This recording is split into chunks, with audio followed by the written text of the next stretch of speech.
Greetings and God bless. I wanted to do a little video about um, different regions' mentality. So, I grew up in New York City, and I've always lived where there's public transportation and where a lot of people did take public transportation.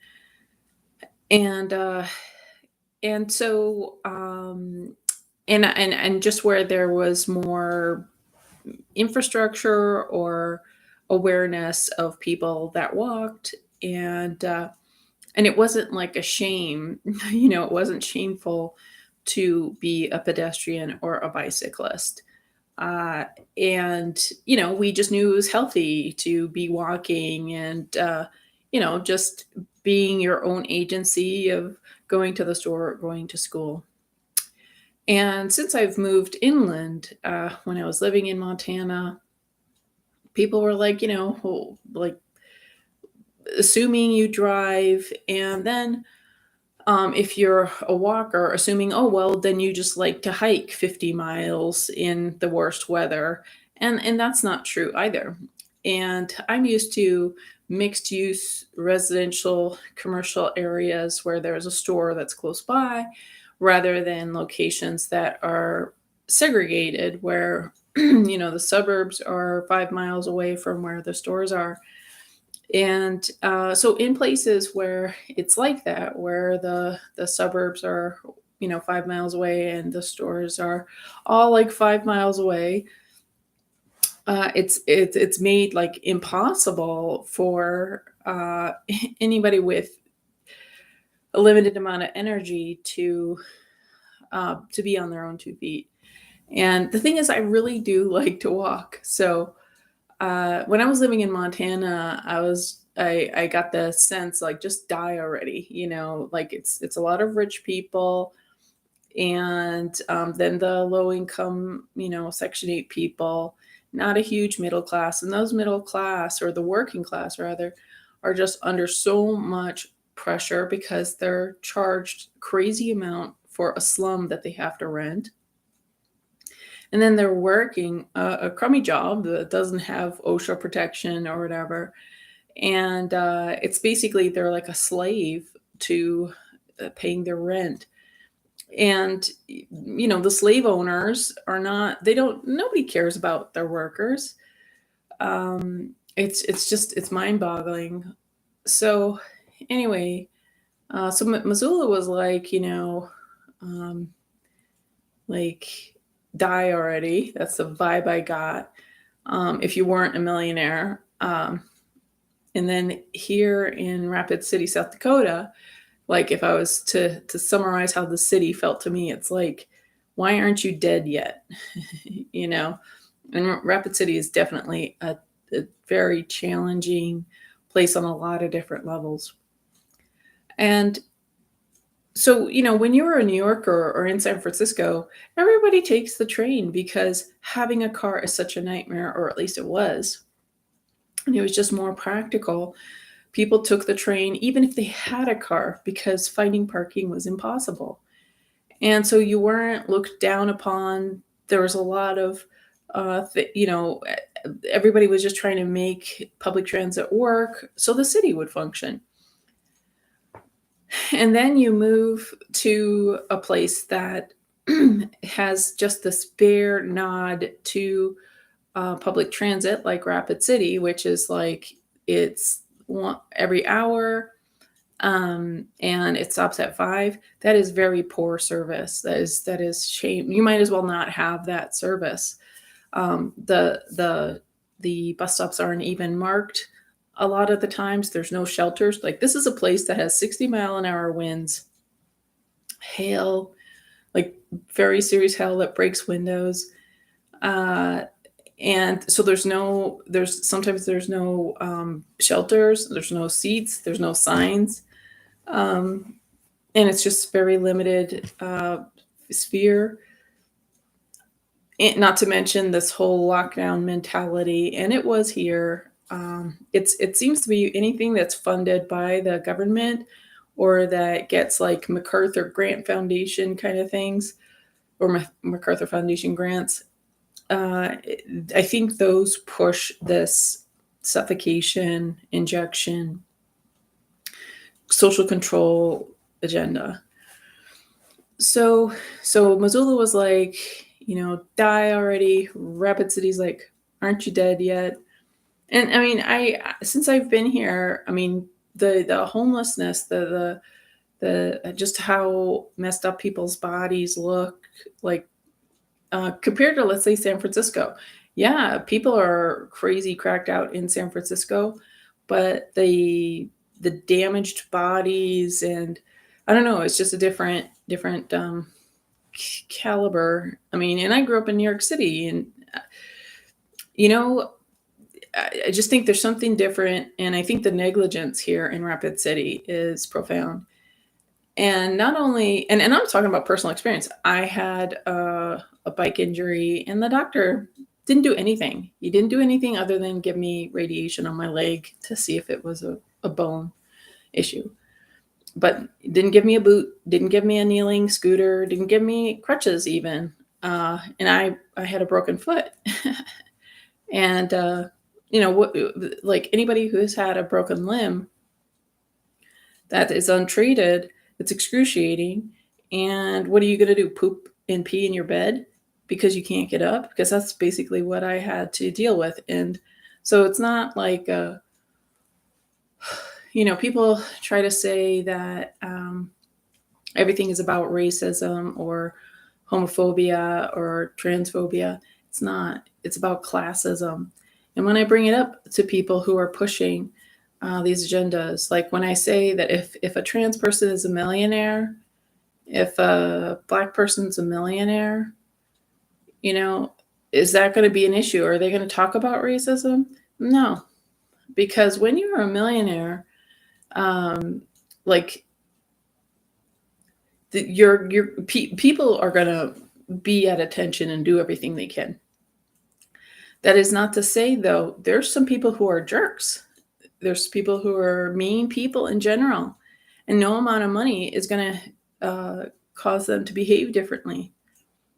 There's people who just don't like you, and it's not necessarily because of your skin color. Sometimes people are not likable. Like, just like some men aren't likable, some heterosexual men aren't likable, some white heterosexual men are not likable, right?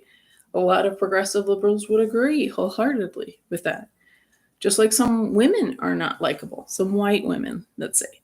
And just for, to please this platform, some white heterosexual Christian women are not likable. So that applies to everything. There's some Asian people who aren't likable, or black people, or Latino people, or whatever. I mean, there's just some people that other people don't like. And I think that some folks, they're quick to say, oh, it's because of my skin color. Now, if you have like the most beautiful, elegant, cheerful person of color, or trans person, or gay person, or whatever other person that is going to be, genetically modified person, like there are people who overcome all of those prejudices just because there's just something so lovely about them. And if people are not going to like that, it's usually some people who just have issues within themselves. So, anyways, I just think that classism is the problem, and it's not really identity politics. If everybody had economic opportunities and like infrastructure, and that's what I wanted to talk about. So when I was living in other major cities, I was able to get around and go to the store and go and do fun things. But in a place with really bad weather and stressful walking conditions, like aggressive panhandling and aggressive drivers because the drivers aren't just aggressive on the road, they're recklessly driving from driveways. So they're backing up driveways like, lead foot even though it's a driveway that's on a sidewalk, like people are just not looking. I just it's a miracle I haven't seen people be flattened by a car. I've seen a lot of near misses, and I've experienced many near misses here in South Dakota. And people are like so offended that you are scared when they're driving into you. I don't know what's it's just biblical. Anyway, so so when you've grown up where there's infrastructure, and then you move somewhere where there's no infrastructure, like no decent public transportation, people then begin to think that you are um, like kind of not an adult, that you're irresponsible. And the thing is, I just assumed cities would be well better designed. Like I didn't realize that places were like with such difficult weather and such difficult circumstances that their things would be so far apart. For instance, like if you're in Rapid City, there's no like convenience store like a Walgreens or a CVS.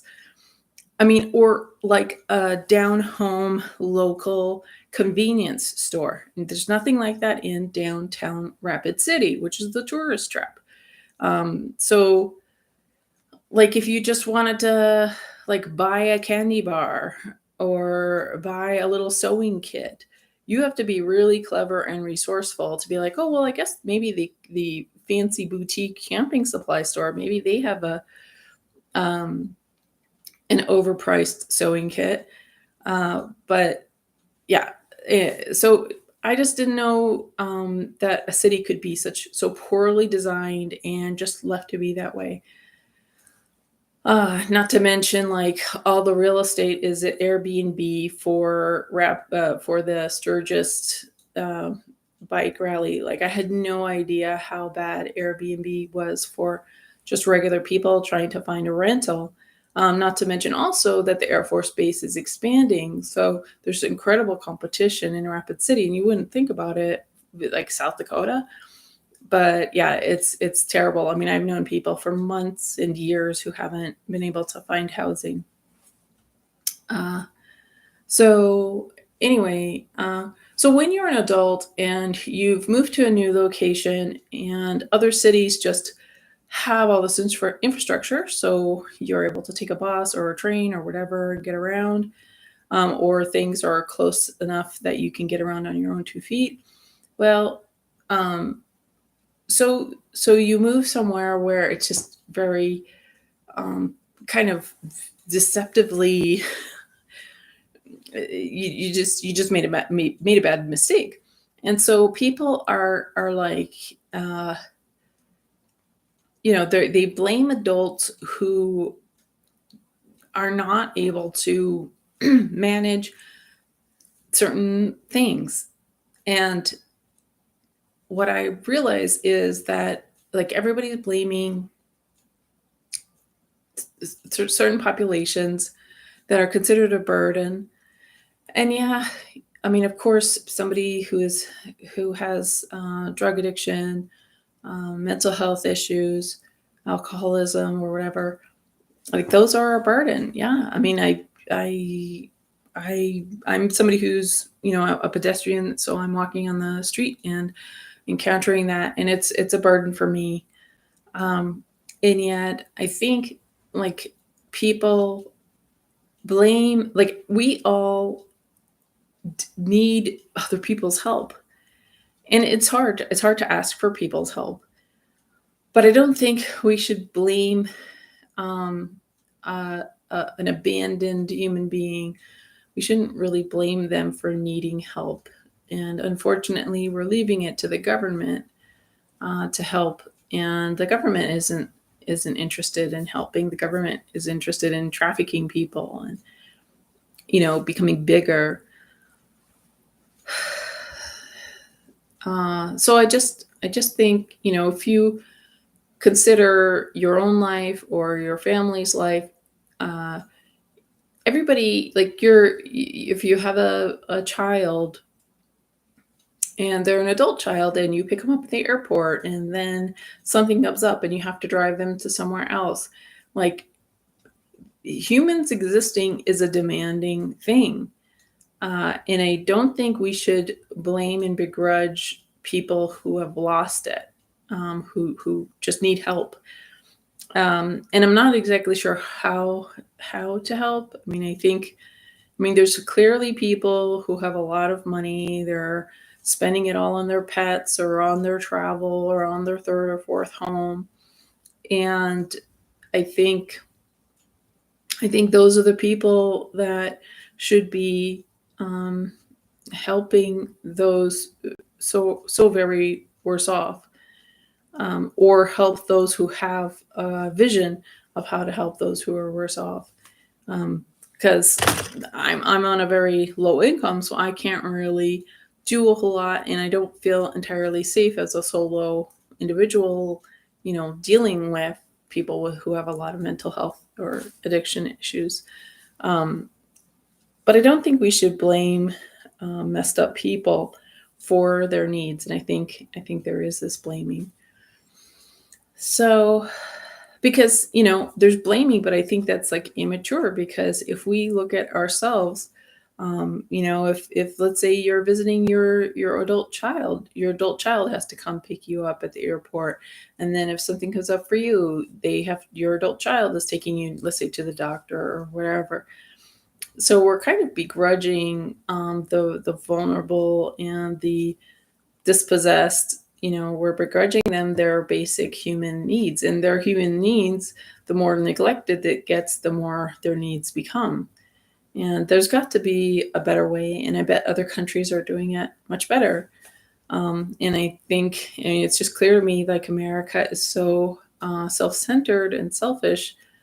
Um, and I'm going to say that because in Rapid, people are not renting uh, property, and these are good Christian South Dakotans that are just warehousing their space so they can do an Airbnb when Sturgis is here. So, and maybe it is because all the rentals are occupied by the Air Force Base nearby. But yeah, I do think that Americans and Christian Americans, conservative Americans, are not um, stepping up enough. And of course, progressive liberal Americans have thrown everybody under the bus.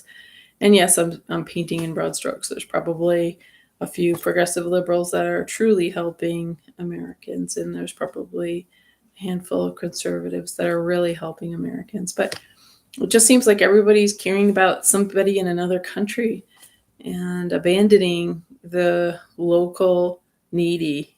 You know, I don't get it. Um, so yeah, I just wanted to share those thoughts and see if anybody can relate. Thanks for watching. God bless.